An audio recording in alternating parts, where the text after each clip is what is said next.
माघ मास कथा अध्याय 1। जय श्री कृष्ण। राधे राधे।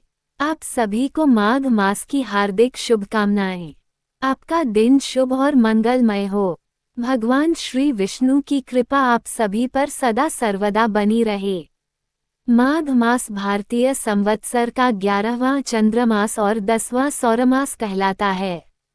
मघा नक्षत्र युक्त पूर्णिमा होने के कारण यह महीना माघ मास के नाम से प्रसिद्ध है। इस मास का हर दिन एक पर्व की भांति पवित्र माना जाता है, परंतु कुछ दिनों का विशेष धार्मिक महत्व है। शास्त्रों के अनुसार ब्रह्मा, विष्णु, महेश, आदित्य, मरुद्गण और अन्य सभी देवी देवता माघ मास में संगम स्नान करते हैं।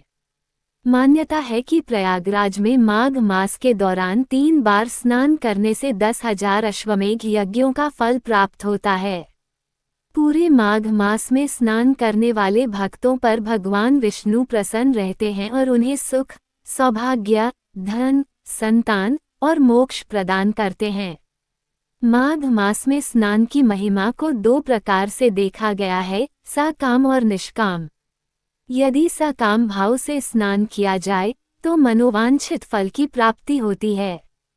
वहीं निष्काम भाव से स्नान करने पर यह मोक्ष का मार्ग प्रशस्त करता है। ऐसा कहा गया है कि इन दिनों में प्रयागराज में तीर्थों का विशेष समागम होता है। जो भक्त प्रयाग या अन्य पवित्र नदियों में भक्तिभाव से स्नान करते हैं, वे अपने पापों और कष्टों से मुक्त होकर स्वर्गलोक को प्राप्त करते हैं। यदि नदी तट पर स्नान संभव न हो तो गंगाजल डालकर घर पर स्नान करने से भी पुण्य की प्राप्ति होती है। श्री रामचरितमानस के बालकांड में लिखा गया है, माघ मकर गति रवि जब हुई, तीर्थ पते ही आव सब कोई। महाभारत के अनुशासन पर्व के अनुसार धर्मराज युधिष्ठिर ने अपने रिश्तेदारों को मोक्ष प्रदान करने के लिए माघ मास में कल्पवास किया। इसी प्रकार गौतम ऋषि द्वारा शापित इंद्रदेव को माघ स्नान के प्रभाव से शाप से मुक्ति मिली थी। माघ मास में स्नान करने से व्यक्ति को एक विशेष ऊर्जा प्राप्त होती है, जो न केवल शारीरिक स्वास्थ्य को बल्कि आध्यात्मिक शक्ति को भी बढ़ाती है। महाभारत में वर्णित है कि जो माघ मास में नियम पूर्वक एक समय भोजन करता है, वह धनवान कुल में जन्म लेकर अपने परिवार में मान सम्मान प्राप्त करता है।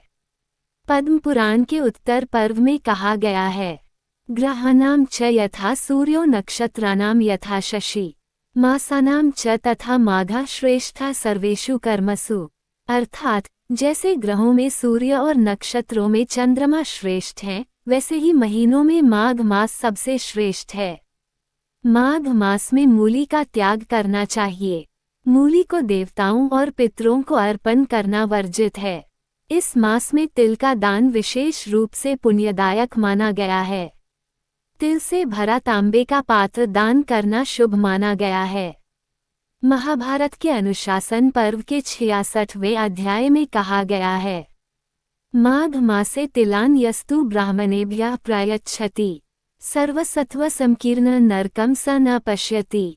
अर्थात जो माघ मास में ब्राह्मणों को तिल का दान करता है, वह नरक के दर्शन नहीं करता।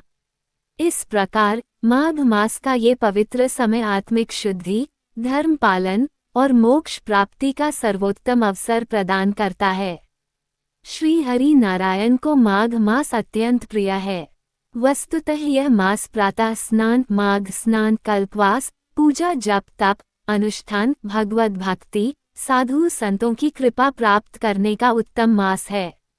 माघ मास की विशिष्टता का वर्णन करते हुए महामुनि वशिष्ठ ने कहा है, जिस प्रकार चंद्रमा को देखकर कमलिनी तथा सूर्य को देखकर कमल प्रस्फुटित और पल्लवित होता है, उसी प्रकार माघ मास में साधु संतों, महर्षियों के सानिध्य से मानव बुद्धि पुष्पित, पल्लवित और प्रफुल्लित होती है।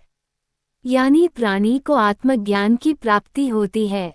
माघ मास महात्म्य का प्रथम अध्याय सुनने से पहले सुनते हैं गणेश जी की एक कथा।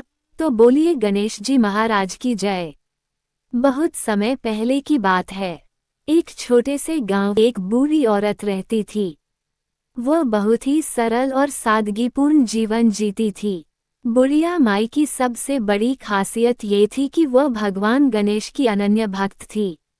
हर दिन वह अपने हाथों से मिट्टी के गणेश जी की मूर्ति बनाती, उनकी पूजा करती और अगले दिन मूर्ति को पानी में विसर्जित कर देती। यह उसका रोज का नियम था।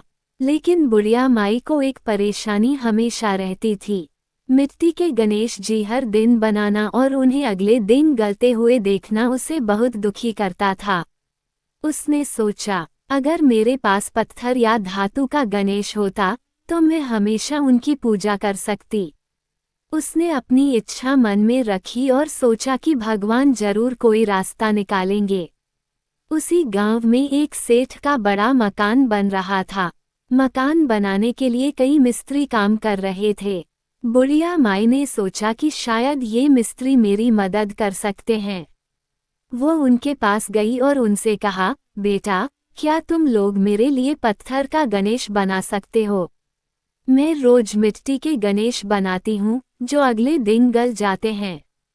अगर तुम लोग पत्थर का गणेश बना दोगे तो मैं उनकी पूजा हमेशा कर पाऊंगी। मिस्त्री उसकी बात सुनकर हंसे और बोले, बुढ़िया, हमें यहाँ सेठ के मकान की दीवारें बनाने में ही वक्त नहीं मिल रहा और तुम कहती हो कि हम तुम्हारे लिए पत्थर का गणेश बना दें। ये हमारे बस का नहीं है। बुढ़िया माई उनकी बात सुनकर निराश हो गई।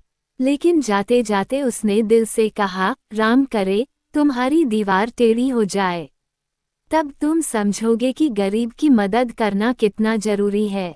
बुढ़िया माई के जाने के बाद मिस्त्री दीवार बनाने में जुट गए।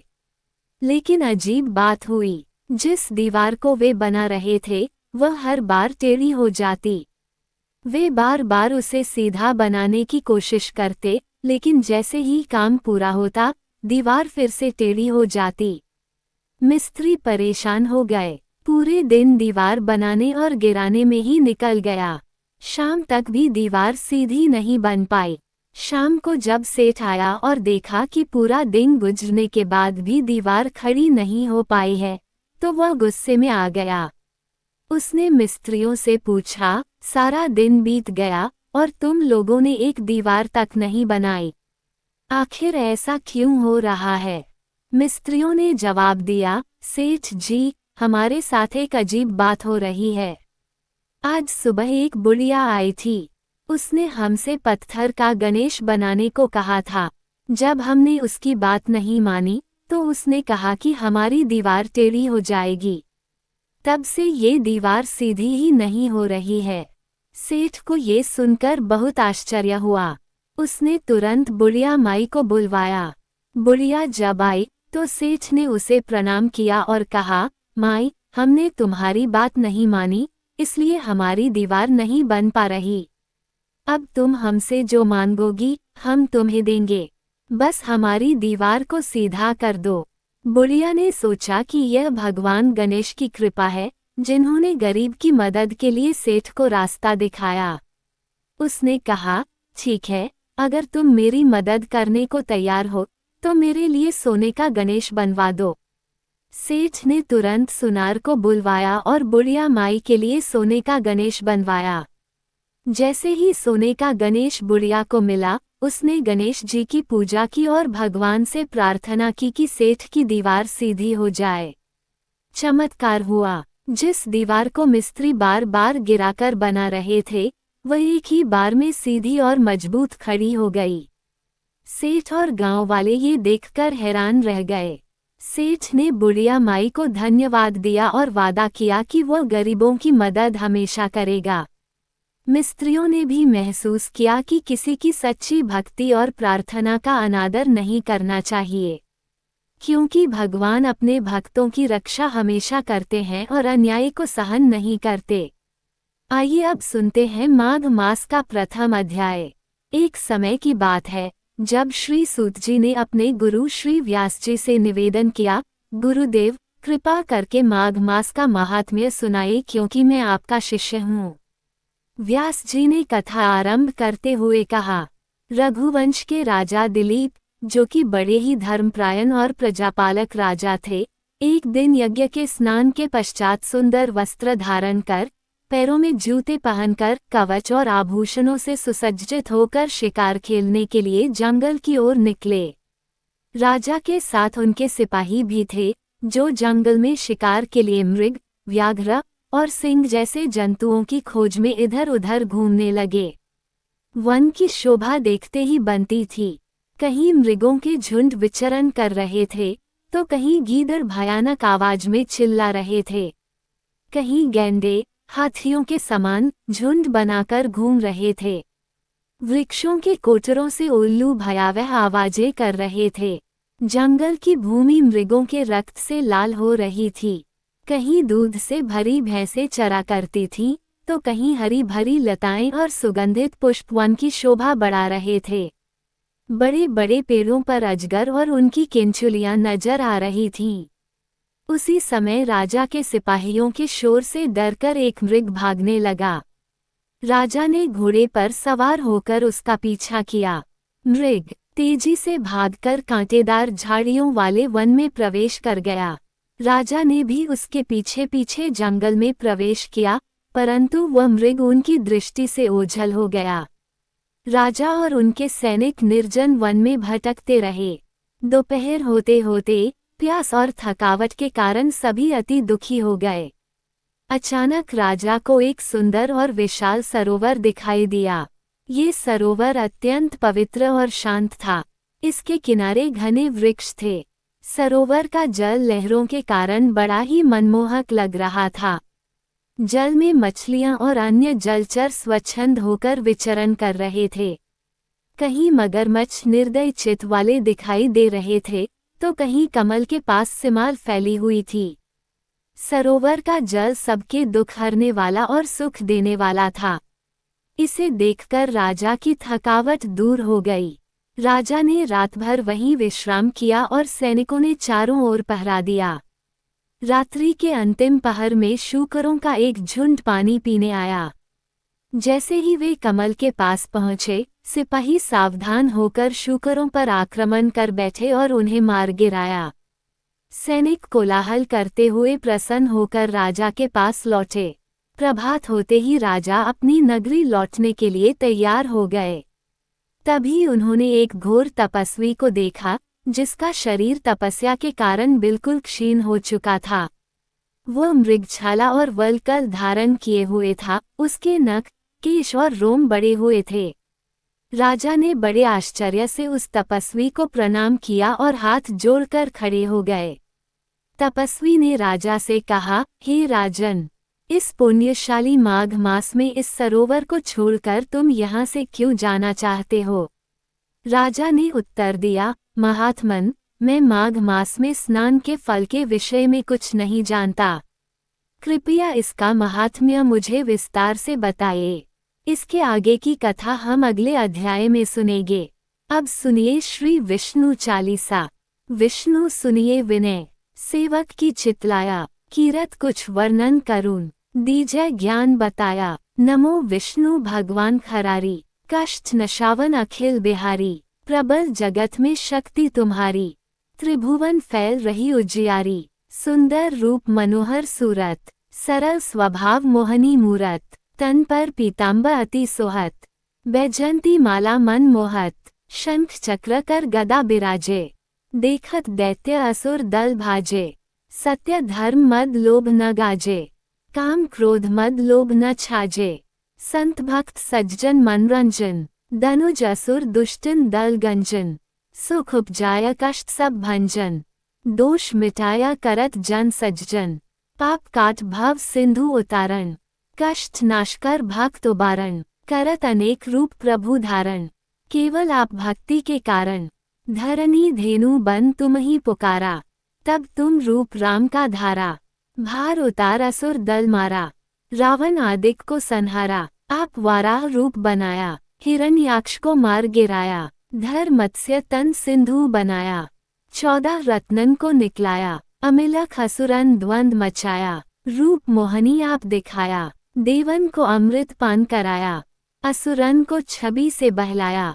कूर्म रूप धर सिंधु मझाया, मंद्राचल गिरी तुरत उठाया। शंकर का तुम फंद छुड़ाया, भस्मासुर को रूप दिखाया। वेदन को जब असुर डुबाया, कर प्रबंध उन्हें ढूंढवाया, मोहित बनकर खल ही नचाया, उसी कर से भस्म कराया।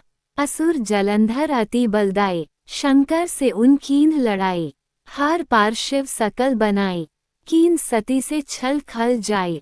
सुमिरन कीन तुम्हें शिवरानी, बतलाई सब विपत कहानी, तब तुम बने मुनीश्वर ज्ञानी, वृंदा की सब सुरती भुलानी, देखत तीन दनुज शैतानी, वृंदा आए तुम्हें लपटानी, हो स्पर्श धर्म क्षति मानी, हना असुर और शिव शैतानी, तुमने ध्रुव प्रहलाद उबारे, हिरणाकुश आदिक खल मारे, गणिका और अजामिल तारे, बहुत भक्त भव सिंधु उतारे, हरहु सकल संताप हमारे, कृपा करहु हरि सिरजनहारे, देखो मैं निज दरश तुम्हारे, दीन बंधु भक्तन हितकारे, चाहत आपका सेवक दर्शन, करहु दया अपनी मधुसूदन, जानू नहीं योग्य जप पूजन, होए यज्ञ स्तुति अनुमोदन, शील दया संतोष सुलक्षण, विदित नहीं व्रत बोध विलक्षण, करहूँ आपका किस विधि पूजन, कुमति विलोक होत दुख भीषण, करहूँ प्रणाम कौन विधि सुमिरन, कौन भांति मैं करहूँ समर्पण, सुर मुनि करत सदा सिवकाय, हर्षित रहत परम गति पाए, दीन दुखिन पर सदा सहाय, निज जन जान लेव अपनाए, पाप दोष संताप नशाओ, भाव बंधन से मुक्त कराओ, सुत संपत्ति दे सुख उपजाओ, निज चरणन का दास बनाओ, निगम सदा ये विनय सुनावे, पढ़े सुने सो जन सुख पावे। बोलिए श्री विष्णु भगवान की जय। उम्मीद करती हूँ आपको ये कथा पसंद आई होगी। अगर आपको ये कथा पसंद आई हो तो चैनल को सब्सक्राइब करें और वीडियो को लाइक करें। आपसे अगले अध्याय में भेंट होगी। तब तक के लिए जय श्री कृष्ण, राधे राधे।